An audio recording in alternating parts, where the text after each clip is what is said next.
வணக்கம் நண்பர்களே, உங்களிடம் பேசுவது விமலா. இன்னைக்கு நாம கேட்க போற கதை பெருமாளும் சதாசிவமும். ஒரு ஊரில் சதாசிவம் என்ற ஒருவன் இருந்தான். அவனுக்கு அண்ணன்மார் இருவர், தம்பி ஒருவன். தந்தை இறந்த பின் உடன் பிறந்தவர்கள் அவர் தேடி வைத்த செல்வத்தை பங்கு போட்டு பிரித்து கொண்டனர்.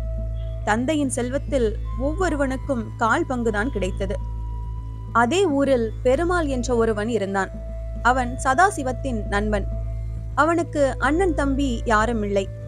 அவன் தந்தை சதாசிவத்தின் தந்தையளவு செல்வம் படைத்தவர் அல்ல. இருந்தாலும் அவர் தேடி வைத்த செல்வம் முழுவதும் பெருமாளுக்கே உரிமையாயிற்று.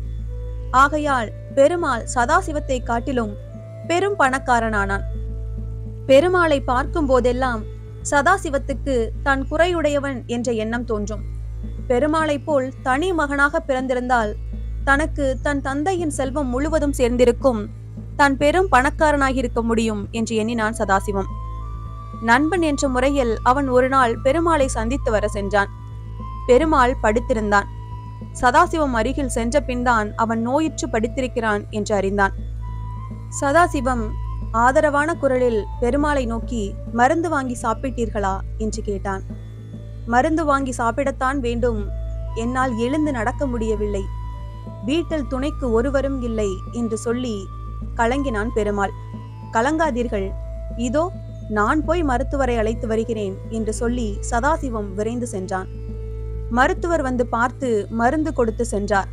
அதன் பின் பெருமாள் சதாசிவத்தை நோக்கி, நண்பரே, அண்ணன் தம்பியரோடு பிறந்த நீங்கள் என்னையும் உங்களுடன் பிறந்தவன் போல் பாவித்து செய்த உதவியை நான் மறக்க மாட்டேன் என்று கூறினான்.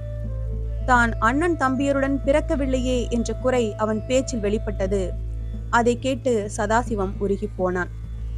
கருத்து: உடன்பிறப்பில்லாத வாழ்வு சிறந்ததாகாது. இந்த கதை உங்களுக்கு பிடிச்சிருந்ததுன்னா லைக் பண்ணுங்க, ஷேர் பண்ணுங்க, சேனலை மறக்காம சப்ஸ்கிரைப் பண்ணுங்க. அடுத்த கதையில சந்திக்கலாம்.